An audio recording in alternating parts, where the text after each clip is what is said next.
We're starting another install today on site that's been going for over a year. I think we quoted for this year ago, but didn't have time to do it. Then company doing it went bust, and they called us back to do the job. So today we're dropping the pipework in underground pipework because the external unit will go on the back of the garden. Heliotherm again. It's gonna be about 30 meters away from the building, 50 meters away from the plant room. So if you have a question, how far can you put a heat pump, how far away from your property, the answer is as far as you want. As long as you size the pipework correctly and as long as you can get cables that can be run far enough. You might as well use a split unit, but people don't want exposed pipes. Usually they want them underground, and I don't think you're supposed to run refrigerant lines underground, but I'm not an expert on NF gas, so if you can, let me know in the comments below. So we've got those two pipes here, and that's what we're gonna be dropping into the ground today, going through the wall right here. They prepared cores for us.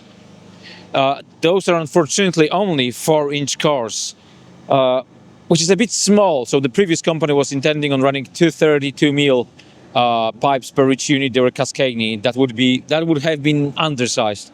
So instead we're using one unit. That property is probably about 16 kilowatt heat loss, and the size of the pipework is 50 mil.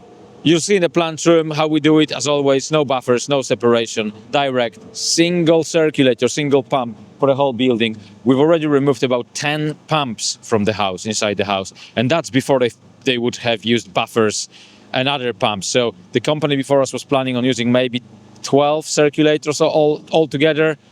So we're gonna do it with one. So that's a saving of £2,000 on circulators alone, not to mention benefits to efficiency, simplicity of the system, and so on. Right, enough talking. We're gonna drop that pipework in the ground. Yeah, I'll hold it. You move the other pipe. Swap sides with the pipes. Exactly. She lost the fight with the big pipe. Okay, let me just get it unrolled fully so I can help her. Right, this is good. That's it. Now we need to go to the other end to push it through.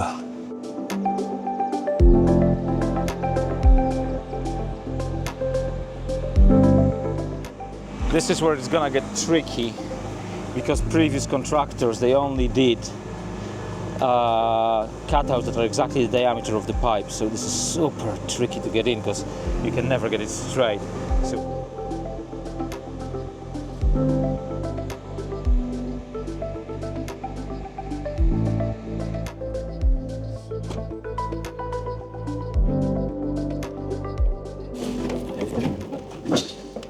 And this is 97. So yeah, we have to take the panels off anyway. So drop it down, we'll manage. Thank you. Lovely looking unit, but we have to get it in now. And it looks bigger than the last one, I think. Last one seemed taller and narrower. Let's hope it can go through.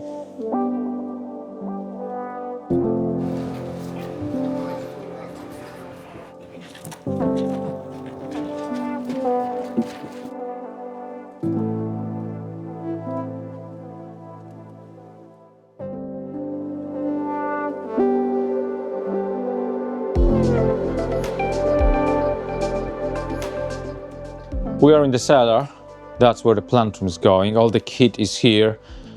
Plate exchanger for the heat store for hot water. And the whole plant room will go. It will go in here, in this room. That's even lower than most of the cellar. Quite nice tall room. So now I need to figure out carefully where the whole kit will go. Because we've got 500 liters heat store, 100-liter buffer, large controls. The controls for Heliotherm are meter by meter.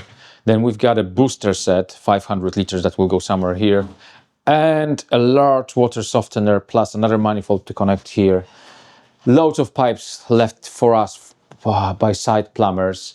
We didn't do any bits inside the house. We only do external works in the plant room and the primary pipe work. 242 mil pipes coming from the Heliotherm that sits on the back of the garden. So the guys are connecting the pipework to the Helio outside right now, and I'm gonna start planning the layout of this room.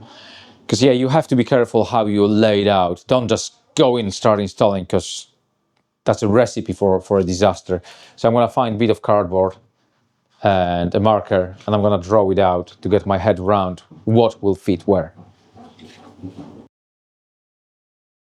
Day one of assembling plant rooms completed. And the thing about plant rooms is, no matter how much or how little space you have, you always seem to take all of it. It always works out that way.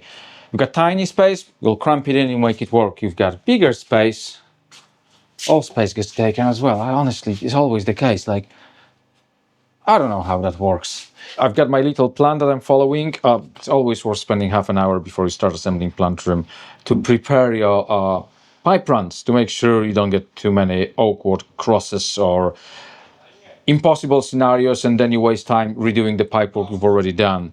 Although, to be fair, I've already made quite a few changes to this layout, but the main structure of it is pretty much as on the drawing.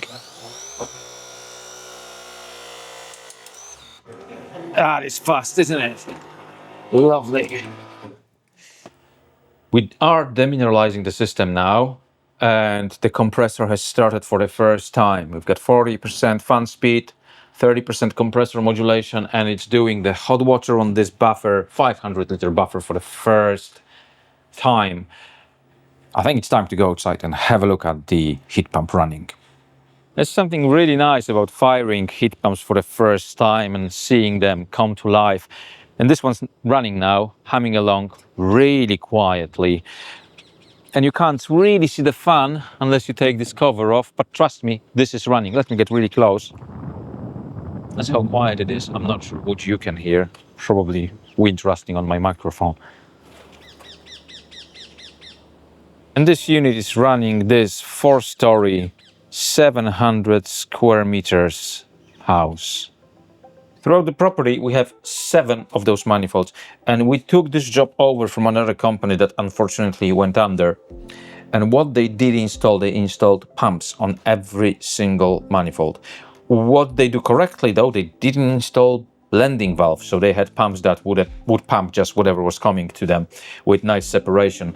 However, we're running this whole property, 7 manifolds, 700 square meters, on one pump, because there's absolutely no need for additional pumps on those manifolds. And they run already, when we get here, all the pipework throughout the house. And it was sized the way that no pumps were needed. So somehow they sized the pipework correctly, but still chuck the pumps on the manifolds. Probably the underfloating company designed it that way, and they were like, well, they designed it that way, we're gonna put the pumps. So yeah, I've got 7 pumps in the garage that I don't know what to do with. Actually, I've got way more. I've got 7 from this job and another 10 from other jobs. I mean, if people were designing systems correctly, pump manufacturers' sales would probably drop by 80%. So designing systems correctly is really bad for pump manufacturers. So this has been running for maybe 15 minutes and already raised the temperature of the store, 500-liter store, from 20 degrees to 33 degrees. And it's reporting that it's running at 34 kilowatts output. I'm not sure I believe it, because we also get a COP of 12.8 with power input of 2.6 kilowatt. I would assume we might be running COP of 6-7 in this weather, and maybe power output of 24-25 kilowatts. 33 kilowatts seems excessive, so I'm not sure how this is measured. Because demineralizing will take around 3 hours here, and we may have to change the resin midway through, let me talk you through what's installed here in the meantime. So this is a booster set. So basically stores about 500 liters of water, and there is a big pump that pumps this to the house and to the hot water system. We've got a liter demineralizing unit in here, and feeding loops, going 2 of them, because one of either side of the demineralizing unit. All those pipes here, this is 42 mil going for return for heating flow. Yeah, that's flow to heating, 42 mil going to 7 manifolds. Actually, I'm lying 5 manifolds because 2 are on this floor. So that reduces to 35 pretty quickly by the sealing. This is boosted, that water from the booster goes through the sealing, and then it goes to hot water there, to the buffer, to the plate on the buffer. Then we've got domestic hot water going to the property in 28 mil copper, and then we've got secondary circulation in 22 mil copper going here.